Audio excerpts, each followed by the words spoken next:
RJ Classes 2.0। नमस्कार दोस्तों, मैं आरजे सिद्धार्थ आरजे क्लासेस 2.0 में आपका स्वागत करता हूं। दोस्तों, अभी तक हम लोगों ने वैदिक काल पढ़ा, वैदिक कालीन सभ्यता पढ़ी, संस्कृत पढ़ी, आर्थिक विकास पढ़ा, समाज पढ़ा। और दोस्तों, वैदिक सभ्यता में उत्तर वैदिक वैदिक दोनों चीज़ें पढ़ी। वैदिक सभ्यता में दोस्तों मैंने दो चीज़ें छोड़ दी हैं। एक छोड़ा है वैदिक कालीन उत्तर वैदिक कालीन संस्कृति प्रभाव, जिसमें दोस्तों देवताओं के बहुत सारे कार्य बदल जाते हैं, बहुत सारे देवताओं का जन्म होता है, देवियों का प्रभाव दोस्तों कुछ दिखाई देता है। ये सारी चीज़ें मैंने उसमें डाला है, लेकिन अभी वो वीडियो मैंने छोड़ दिया है। मैं यदि आप कहेंगे तो कुछ समय बाद और बना दूंगा। यदि आप बड़ा कंपटीशन देना चाहते हैं तो उसमें वैदिक साहित्य का में जो संस्कृत भाग है या उत्तर वैदिक काल का जो संस्कृत भाग है ये पूछा जाता है। साथ में दोस्तों वैदिक कालीन कुछ कथन हैं, ये सारे पूछे जाते हैं, तो इनको मैंने छोड़ दिया है। यदि आप कहेंगे तो मैं बना भी दूंगा। दोस्तों, उत्तर वैदिक काल में फिर अब आगे बढ़ते हुए हमें कड़ी और जोड़ेंगे 6वीं शताब्दी। 6वीं शताब्दी की यदि हम बात करें तो इसमें हम देखेंगे 16 महाजनपद, धार्मिक आंदोलन जैसे बौद्ध धर्म का जन्म, जैन धर्म का जन्म और विदेशी आक्रमण पढ़ेंगे। विदेशी आक्रमण में यदि हम पढ़ें तो यूनानी, हखामन और फारसी, ये सारे हम आक्रमण पढ़ेंगे। 16 महाजनपद पढ़ेंगे और इसमें धर्मों को भी हम प्रकाश में डालेंगे। तो बात करें कि 16 महाजनपदों का जन्म कैसे हुआ, कभी कभी पूछते हैं। तो उत्तर वैदिक काल से ही लोहे का विकास हो चुका था। लोहे का विकास हुआ तो उससे औजार बने, जंगल साफ करे गए, सोने चांदी का विकास हुआ, मिलना प्रारंभ हुए, जिससे स्थायित्व भी आया। और यहाँ पर अब कृषि को लोग महत्व दे रहे हैं। तो अब उसमें लोगों के लिए मैंने कहा था कि वैदिक साहित्य में जो राजा होता था वो गायों के लिए लड़ता था, जन समूह के लिए या जनता के लिए लड़ता था। उत्तर वैदिक काल में अब वो क्षेत्र विस्तार के लिए लड़ेगा और जनता के लिए लड़ेगा। जब हम पहुँचेंगे 6वीं शताब्दी में तो वहाँ के जो जन थे, जनपद बन रहा था, अब जनपद से महाजनपद बनेगा। ये सब हम यहाँ पर देखेंगे मित्रों। तो आप मेरे साथ लगे रहिए, थोड़ा धैर्य बनाए रखेंगे, ज़्यादा वीडियो बड़ा नहीं करेंगे। 2 भागों में हम आपको पढ़ाएंगे 16 महाजनपद। जो 16 महाजनपद हैं इनको मित्रों 2 भागों में पढ़ाएंगे। 8 भाग आज पढ़ा लेंगे, 8 भाग अगले वीडियो हम लोग पढ़ लेंगे। तो यदि बात करें कैसे कैसे बांटें और क्या क्या हमें पढ़ना है, तो यदि हम बात करें यहाँ पर सबसे पहले राजनीतिक जो कारण हैं ये पढ़ने हैं। राजनीतिक कारण, नीतिक कारण उदय के या विकास के, ये पढ़ना है। नोट करते रहेंगे मेरे साथ में स्ट्रक्चर में। जैसे मित्रों बात करें, जन और जन मिलके क्या बना, जनपद बन गया। जन और जन मिलके जनपद मित्रों हो गया। फिर जनपद से थोड़ा और रूप विस्तारित हुआ तो ये महाजनपद बन गया, महाजनपद बन गया। महाजनपद, इसके पहले मैंने बताया था कि जनपद की सबसे छोटी इकाई क्या होती है। तो मित्रों बात करें कि कुल होती है, फिर ग्राम होती है, फिर 20 होती है, फिर दोस्तों ये आपका जन होता है, फिर उसे जनपद होता है, फिर महाजनपद का विकास होता है। महाजनपदों में यदि हम बात करेंगे तो 16 महाजनपद हम पढ़ेंगे। क्या पढ़ेंगे? 16 महाजनपद पढ़ेंगे। एक पॉइंट नोट कर लेंगे। और साथ में 16 महाजनपदों में जिस पे हमें विशेष प्रभाव डालना है तो मगध का उत्कर्ष पढ़ेंगे। मगध का उत्कर्ष ये बहुत महत्वपूर्ण है। उत्कर्ष, मगध का उत्कर्ष पढ़ेंगे। इसमें हम लोग देखेंगे बिंदुसार, अशोक और अजातशत्रु, उदयन, इन सबको मित्रों हम देखेंगे। ठीक है। तो आगे यदि हम बात करें तो मगध का उत्कर्ष पढ़ लेंगे, साथ में मगध का साम्राज्य हम पढ़ेंगे। मगध का साम्राज्य भी पढ़ेंगे, मगध का साम्राज्य पढ़ेंगे। पूरा साम्राज्य पढ़ना है, ये भी मित्रों बहुत महत्वपूर्ण है। फिर आगे यदि हम बात करें तो आर्थिक क्षेत्र पढ़ना है। क्या पढ़ना है? आर्थिक क्षेत्र। आज मैं स्ट्रक्चर पहले देख लेता हूँ, बहुत ज़रूरी स्ट्रक्चर, ताकि आपके दिमाग में फिल्म चलने लगे कि क्या क्या पढ़ना है हमें। आर्थिक क्षेत्र को हम 3 भागों में मित्रों बांट लेंगे। 3 भागों में बांटेंगे। थोड़ा नीचे आइए, ऐसे बांट लेते हैं। आर्थिक क्षेत्र को हम 3 भागों में बांट लेंगे। 3 भागों में यदि हम बांटने की बात करें तो मित्रों व्यापार और वाणिज्य हम यहाँ पर देखेंगे। क्या देखेंगे? व्यापार और वाणिज्य। व्यापार और वाणिज्य पढ़ेंगे, एक पॉइंट है, हो सकता है साफ ना दिख रहा हो वहाँ से, लेकिन मैं जो बोल रहा हूँ आप नोट करते रहिए। व्यापार और वाणिज्य पढ़ेंगे। इसमें क्या पढ़ेंगे हम लोग? आहत सिक्के पढ़ेंगे। क्या पढ़ेंगे? आहत सिक्के पढ़ेंगे। आहत सिक्के पढ़ेंगे, एक पॉइंट नोट कर लेंगे। और क्या पढ़ेंगे? मुद्रा का प्रचलन। मुद्रा का प्रचलन पढ़ेंगे। इसके पहले आपने देखा होगा उत्तर वैदिक काल में मुद्रा का प्रचलन नहीं है, वहाँ वस्तु ही विनिमय का साधन है जिसमें गाय प्रधान है, लेकिन अब यहाँ पर नहीं है। तो मुद्रा का प्रचलन पढ़ेंगे। और क्या पढ़ेंगे? राज्य का संरक्षण पढ़ेंगे। राज्य का संरक्षण पढ़ेंगे, एक पॉइंट है, लेकिन वहाँ पर राज्य का संरक्षण लोग नहीं पढ़ रहे थे वैदिक सभ्यता में। और व्यापारियों द्वारा राजा की सुरक्षा। व्यापारियों द्वारा राजा की सुरक्षा। राजा की सुरक्षा, ये हम यहाँ पर देखेंगे और पढ़ेंगे। नोट कर लीजिए मित्रों, सारे पॉइंट हमें उठाने हैं एक एक करके। और क्या पढ़ेंगे? तो नगरीकरण दोस्तों पढ़ेंगे। तो 3 भागों में 2 ही भागों में बांट लेते हैं। नगरीकरण हम पढ़ेंगे यहाँ पर। नगरीकरण, यदि हम बात करें कि 3 भागों में, आप सोच रहे होंगे क्यों मिटा दिया गया, तो यहाँ पर सिर्फ मुद्रा का प्रचलन पढ़ना था, मैंने साथ में बता दिया, इसलिए मैंने इसको हटा दिया है। तो नगरीकरण पढ़ेंगे। नगरीकरण दोस्तों 2 कारणों से हुआ, और कहाँ हुआ ये पूछा जाता है। नगरीकरण कहाँ हुआ? तो गंगा की घाटी। गंगा की घाटी में हुआ। गंगा की घाटी में हुआ मित्रों। थोड़ा सा लाइट का व्यवस्था कर लिया जाए। चलिए, हाँ उजाला हो जाएगा।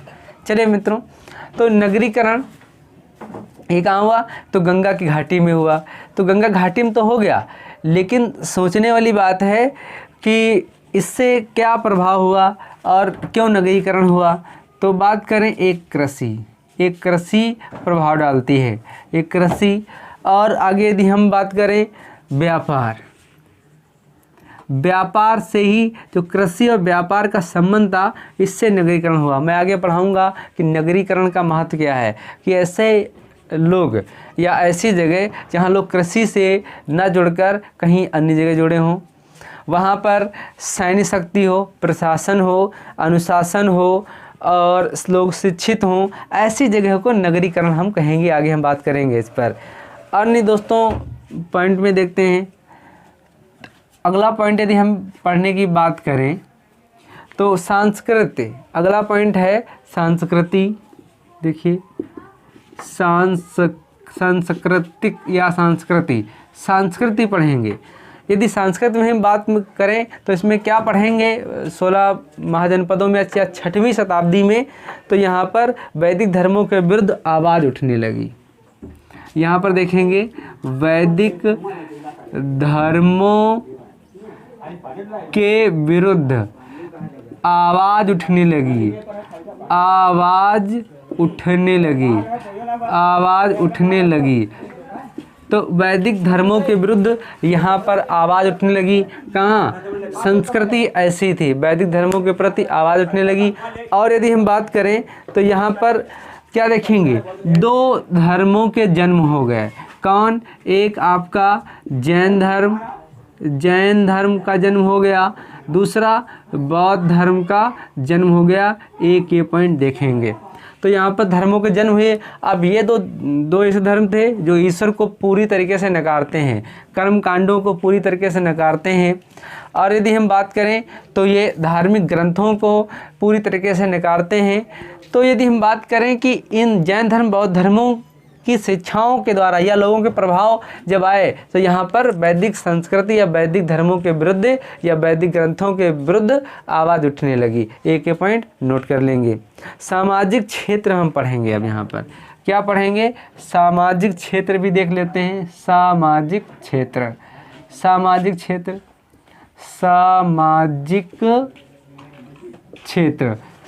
क्षेत्र में मित्रों देखेंगे कि यहाँ पर जो जाति है, जाति प्रथा, ये कठोर हो गई। ये जाति प्रथा यहाँ पर कठोर हो गई। एक ये पॉइंट उठाएंगे।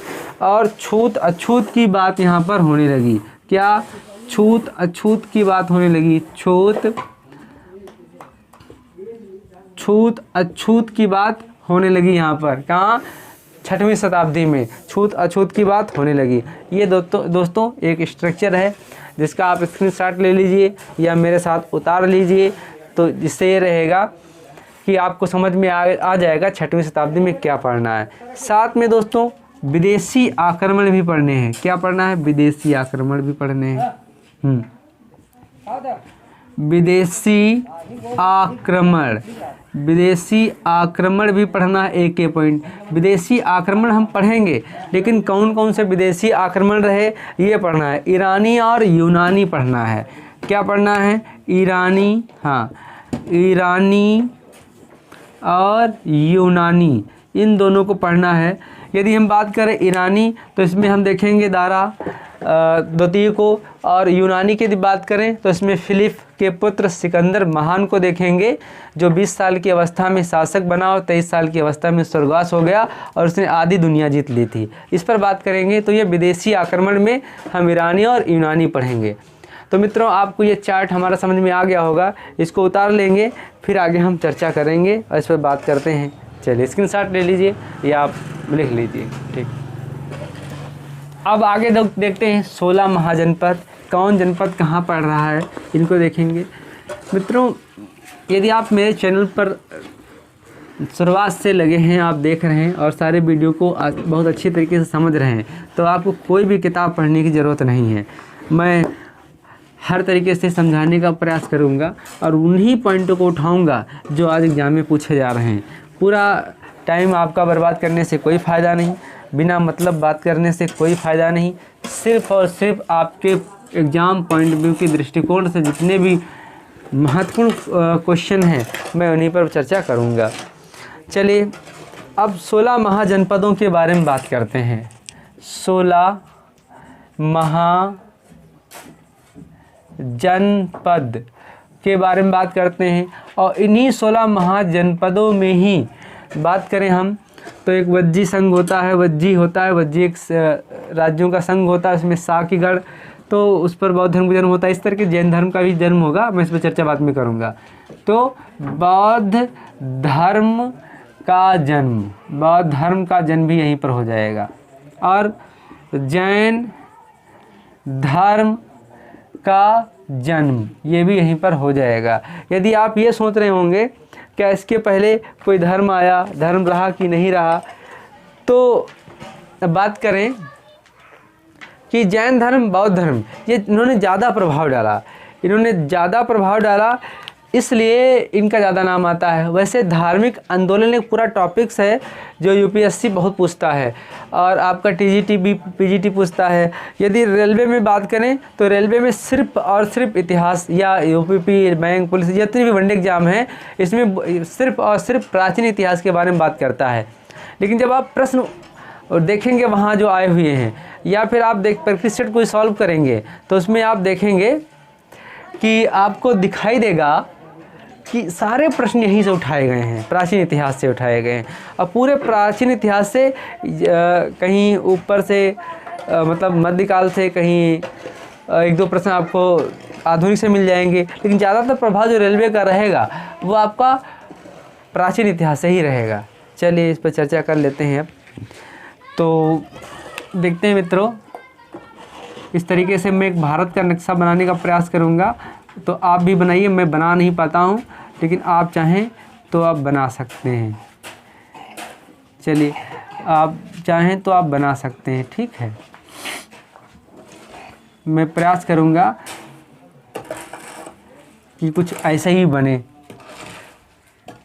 मैं जानता हूँ कि आप हमसे बेहतर बनाएंगे, क्योंकि भाई मुझे तो बनाना आता नहीं। चलिए पूरा नहीं सही, लेकिन इतने बना लेता हूँ, ठीक है। इतने हमें देखना भी है।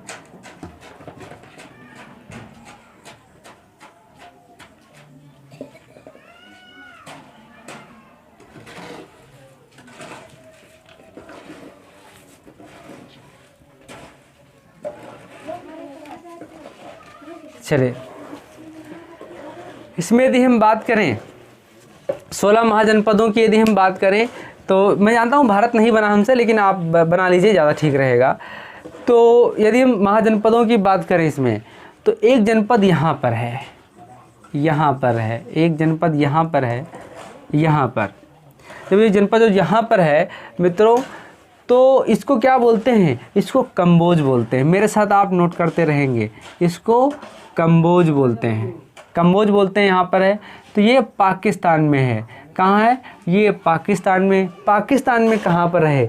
सबसे अच्छी बात तो ये है, ये हज़ारा में है, जो कई बार पूछा गया है। मैंने पेपर दिया है, वहाँ पर मुझे 2 बार इसे सामना करना पड़ा और पहली बार मैं गलत करके आ गया था।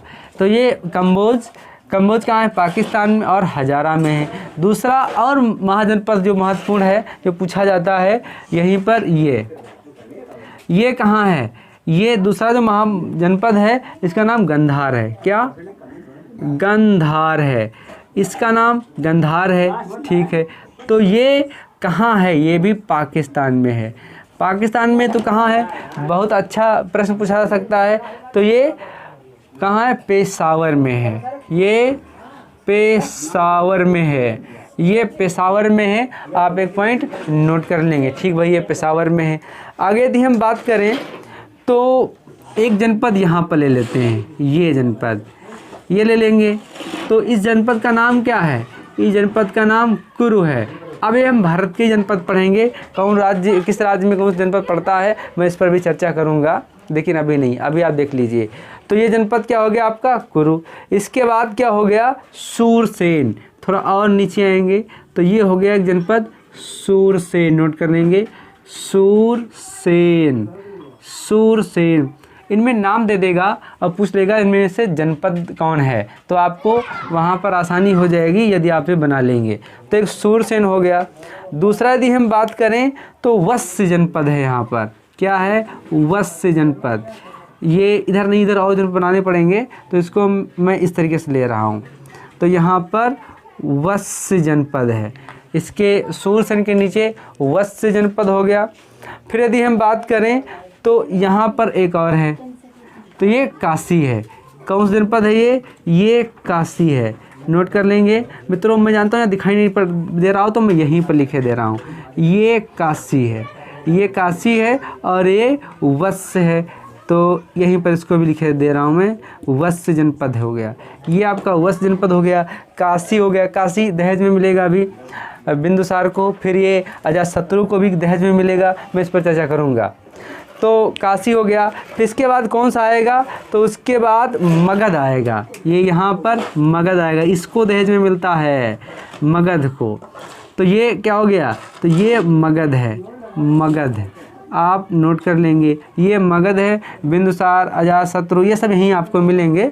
बिंबिसार और अशोक, और चंद्रगुप्त मौर्य, सब आपको यहीं मिलेंगे। तो ये मगध हो गया। मगध के यदि हम आगे यदि चर्चा कर लें मित्रों, आप ऐसे ही बनाएंगे, लाइन से बना रहा हूँ। फिर एक लाइन यहाँ पर भी है और मैं यहाँ पर भी एक बनाऊँगा मित्रों। फिर यदि हम बात करें आगे, तो उसी के नीचे एक यहाँ पर क्या है? अंग है। इसको मैं ऐसे बना रहा हूँ, एक यहाँ पर अंग है। क्या हो गया? एक यहाँ पर अंग हो गया। ठीक, अब कितने हो गए? इधर 6 हो गए, 1 2 3 4 5 6। ठीक, ये अंग हो गया। चलिए, अंग हो गया। अब आगे वाली लाइन में देखते हैं मित्रों, आगे वाली लाइन में देखते हैं क्या होगा। तो ऊपर एक होगा पांचाल, यहाँ पर ये वस्त के ऊपर रहेंगे, ये पांचाल है। क्या है मित्रों? पांचाल, पांचाल या पंचाल भी मिलेगा आपको नाम। एक ये यहाँ पर बहुत महत्वपूर्ण है, पांचाल या पंचाल हो गया। दूसरा यदि मित्रों हम बात करें तो क्या होगा? कौशल। यहाँ पर ये आपका कौशल है, बहुत महत्वपूर्ण है, कई बार पूछा जाता है। ये कौशल जनपद है, ये कौशल हो गया, पांचाल हो गया। इसके बाद यदि हम बात करें तो वज्जी, यहाँ पर ये आपको वज्जी मिलेगा। क्या मिलेगा? वज्जी, बहुत महत्वपूर्ण है वज्जी। ये आपका वज्जी महाजनपद हो गया। इसके नीचे ऊपर और भी क्या है? एक है मल्ल, यहाँ पर ये देखेंगे एक मल्ल है, ये मल्ल जनपद है। कौन सा? मल्ल जनपद है। एक पॉइंट आप नोट कर लीजिए। एक और देखते हैं दोस्तों, ये राजस्थान है, राजस्थान में है। यहाँ पर ये बहुत पूछा जाता है, ये जो कई बार मैंने देखा है पूछा गया, इसका नाम आप नोट कर लेंगे। क्या है? ये मत्स्य, ये मत्स्य है। और ये वत्स्य है, तो ये मत्स्य हो गया। कहाँ है? ये राजस्थान में है। 1 पॉइंट आप नोट कर लेंगे। इसके बाद मित्रों बात करें तो थोड़ा और यहाँ पर जाएंगे, ये जाएंगे तो इसका नाम क्या है? तो इसका नाम चेद्री है। मैं इसके आधुनिक नाम भी बताऊंगा। ये चेद्र है, आप एक नोट कर लेंगे। फिर आगे बात करें तो थोड़ा नीचे यहाँ पर जो काशी मैंने लिखा है, तो इसको हम बोल सकते हैं ये अवंती है। क्या है? अवंती है। इस डायग्राम को दिमाग में रखना। मैं अभी युद्ध कराऊंगा इन सब से, तब आपको यहाँ पर याद करना पड़ेगा कौन कहाँ बैठा है। तो ये अवंती है। एक और पड़ता है अस्मक, ये दक्षिण भारत का है। यहाँ अस्मक,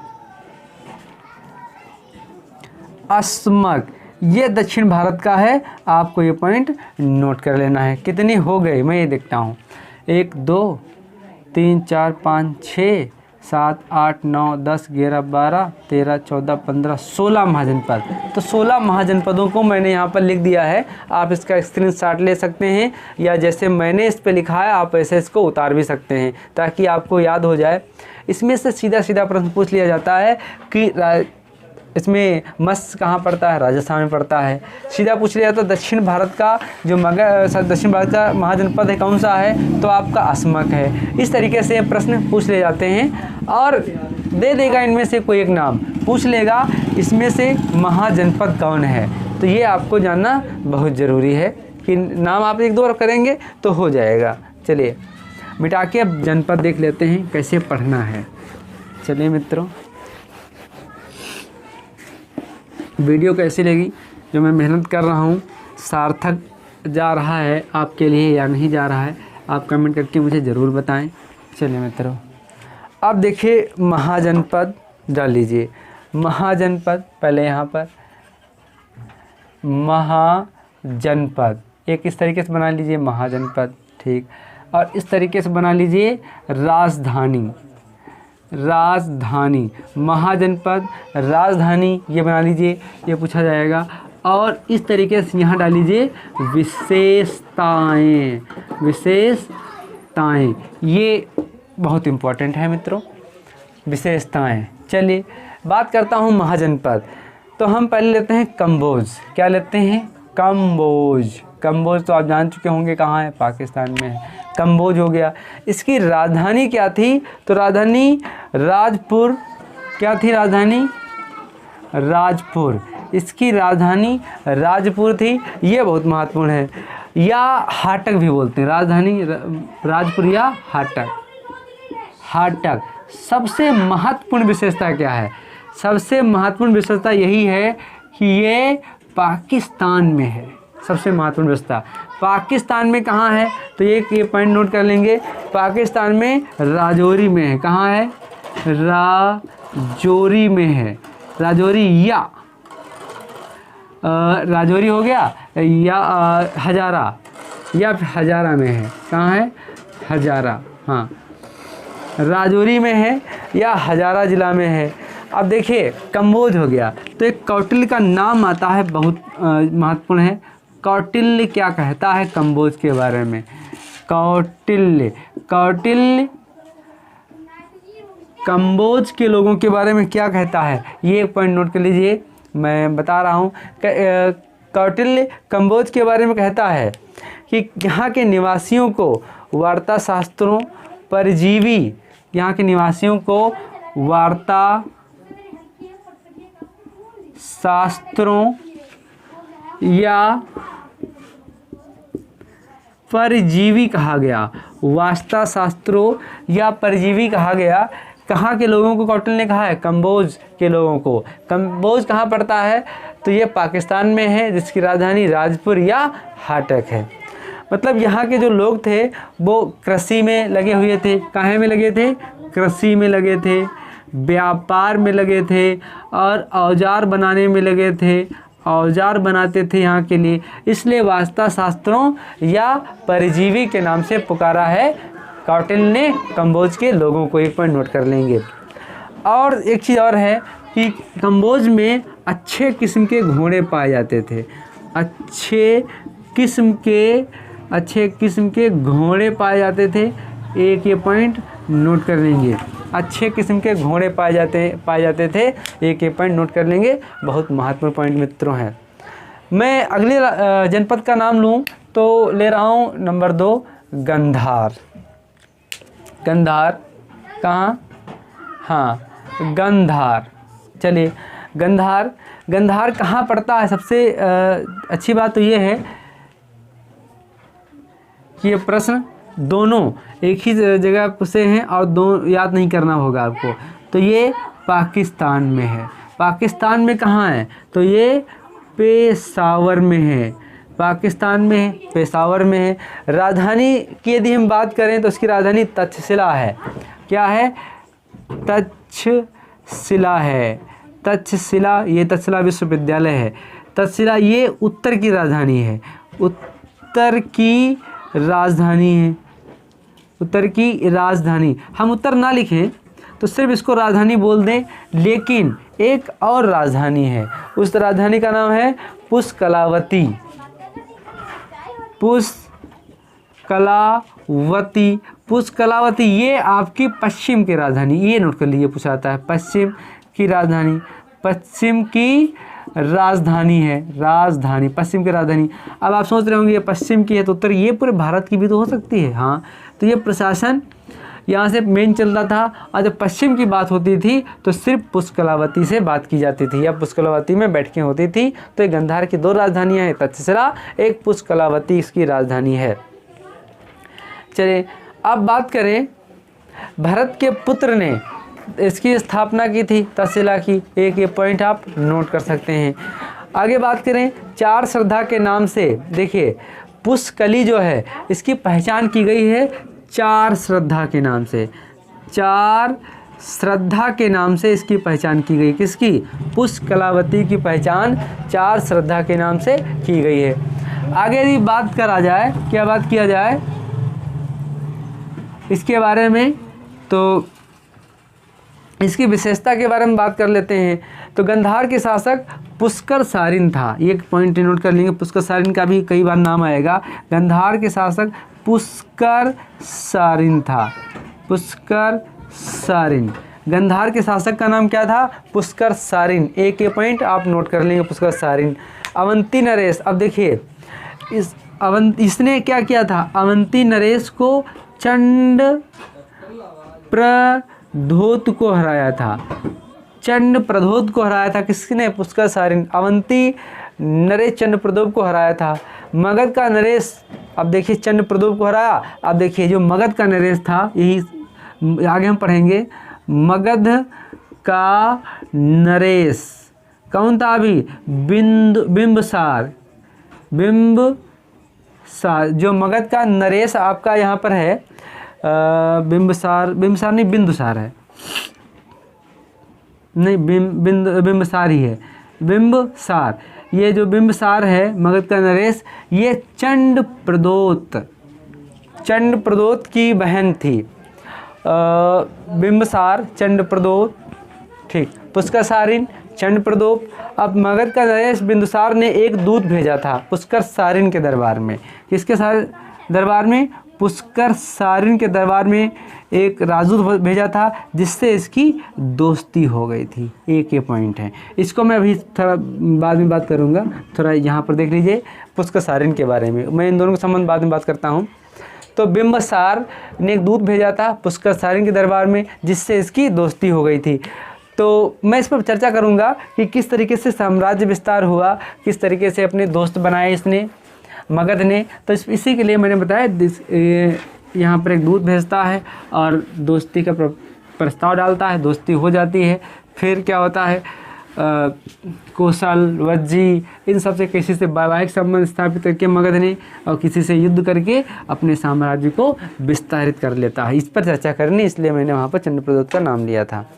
फिर बात करता हूँ, एक राजधानी है, एक और जनपद है कुरु, इस पर देख लेते हैं। कुरु, यदि हम कुरु की बात करें तो कुरु की राजधानी हस्तिनापुर है। क्या राजधानी नाम है? हस्तिनापुर। हस्तिनापुर, कुरु की राजधानी हस्तिनापुर है, इतना नोट करना है इसके बारे में।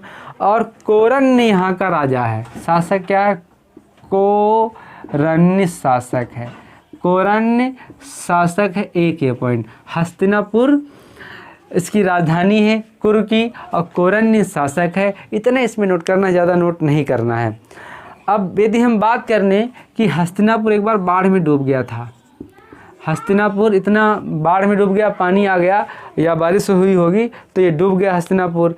फिर हुआ का एक राजा था नीचक्षु, नीचक्षु, तो इसने जब हस्तिनापुर बाढ़ में डूब जाता है तो वहाँ का जो राजा होता है नीचक्षु, तब अपनी राजधानी कौशाम्बी को बनाया था, हस्तिनापुर की जगह पर कौशाम्बी को बनाया था। एक ये पॉइंट नोट कर लेंगे, पूछा जाता है या पूछा जा सकता है कि हस्तिनापुर की जगह पर कौशाम्बी को राजधानी किसने बनाया? नीचक्षु ने बनाया। क्यों बनाया? क्योंकि ये हस्तिनापुर बाढ़ में डूब गया था। हस्तिनापुर या कौशाम्बी कहाँ की राजधानी? तो कुरु की राजधानी। वहाँ का शासक कौन था? तो एक विशेषता ये है कि हस्तिनापुर जब थी राजधानी तो उस समय यहाँ का शासक कौरण्य था, नीचक्षु ये बाद में आया, इसलिए कौशाम्बी भी बाद में बनी है। चलिए अब देखते हैं मित्रों हैं क्या, सूरसेन। सूरसेन एक और डाल लीजिए नाम, सूरसेन डालिए है रे, सूरसेन। सूरसेन के बारे में बात करेंगे। सूरसेन की राजधानी मथुरा है। क्या है? मथुरा। सूरसेन की राजधानी मथुरा है।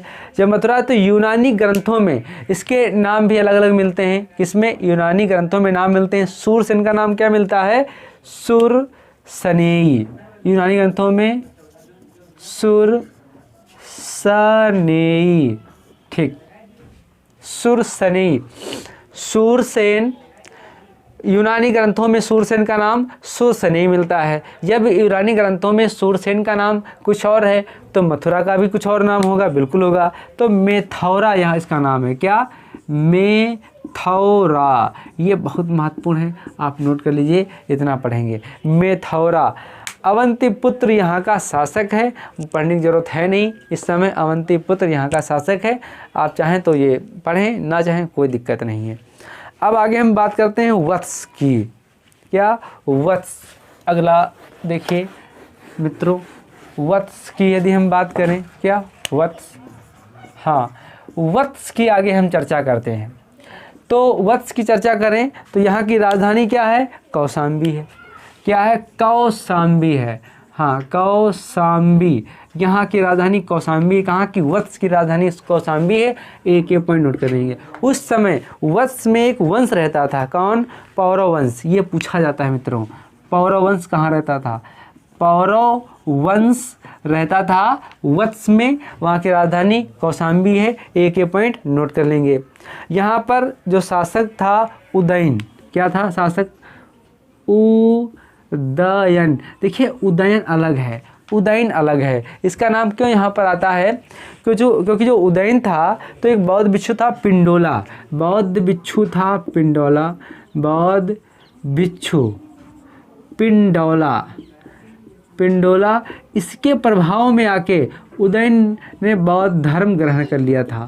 बौद्ध धर्म ग्रहण कर लिया था, इसलिए ये नाम बहुत महत्वपूर्ण है, ये पूछा जाता है। बौद्ध धर्म ग्रहण कर लिया था। चलिए, स्वप्नदत्ता यहाँ की पुस्तक भी है, उसमें उदयन और स्वप्नदत्ता है। तो मित्रों यदि बात करें तो चंद्रप्रदोत की पुत्री जो है थी और इधर उदयन है, इनके सब प्रेम प्रसंग इसमें हैं। वो स्वप्न और स्वप्नदत्ता में मैं इस पर चर्चा आगे करूँगा, पुस्तकें पढ़ाऊँगा। तो अभी प्रेम नहीं करवाना है, सिर्फ नाम देखने हैं। तो आगे यदि हम मित्रों बात करें तो यहाँ पर गंधिकों के सिक्के कौशाम्बी से प्राप्त हुए।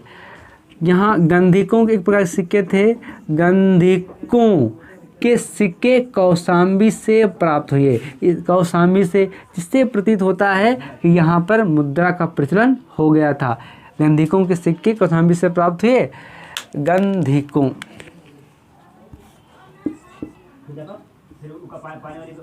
ऐसे तो इसे प्राप्त ये जानकारी मिलती है कि यहाँ पर मुद्रा का प्रचलन स्टार्ट हो गया था। आगे यदि हम बात करें तो मगध ने, शिशुनाग ने वत्स को जीतकर मगध में मिला लिया था। अब यहाँ पर शिशुनाग आएगा, शिशुनाग। इस शिशुनाग ये मगध का शासक है। मैं चर्चा करूँगा कैसे बना। तो इसने युद्ध करके वत्स को मगध में मिला लिया था। एक ये पॉइंट पूछा जा सकता है मित्रों। आगे बढ़ते हैं, अब हम काशी को देख लेते हैं। ज़्यादा डिटेल में नहीं चलेंगे, बस जो आपके लिए महत्वपूर्ण है मैं सिर्फ उन्हीं बातों को यहाँ पर बताऊँगा। चलिए अब यदि हम चर्चा करें काशी, काशी की चर्चा करते हैं तो काशी की राजधानी क्या है? वाराणसी है। वाराणसी, काशी की राजधानी वाराणसी है। एक ये पॉइंट नोट कर लेंगे। अब देखिए काशी की राजधानी, मैंने आपसे कहा था कुछ महाजनपद हैं, जैसे कि एक ये हो गया, एक ये है, एक ये है। तो ये कोसल हो गया, क्या है? कोसल। ये आपका काशी हो गया, ये कोसल है, ये कोसल, ये काशी हो गया। और उसके बाद में मगध हो गया, ये मगध हो गया। इसके बाद ये अंग हो गया। अब होता क्या है, यहाँ का राजा कंस है। यहाँ का राजा क्या है? कंस है। वो काशी को जीत लेता है और अपने में मिला लेता है। एक ये पॉइंट है, काशी को जीत लेगा, अपने मिला लेगा। तो कौशल के राजा कंस, कंस वो नहीं, श्री कृष्ण वाला नहीं है। तो कौशल के राजा कंस ने काशी को जीतकर कौशल में मिला लिया था। एक ये पॉइंट है। अब देखिए बिंबसार, जो बिंबसार है, अब देखिए प्रसेन, अब देखिए कौशल राजा हो गया। यही कौशल का थोड़ा और हम बढ़ेंगे आगे, ये मगध हो गया है। तो यहीं का राजा प्रसेनजीत है। प्रसेनजीत है, यहीं का राजा प्रसेनजीत है। तो प्रसेनजीत की बहन होती है। प्रसेनजीत की बहन से यहाँ का जो राजा बिंबसार है वो शादी कर लेता है।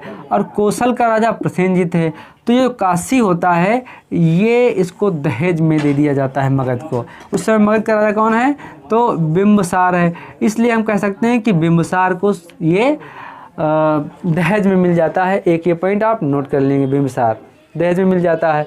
महाकौशला, अभी एक वाजिस की पुत्री है वाजिरा, तो जो आएगा अजातशत्रु, वो अपने पिता को मार देता है, गद्दी पर बैठ जाता है। फिर प्रसेनजीत नाराज़ हो जाते हैं, काशी वापस ले लेते हैं।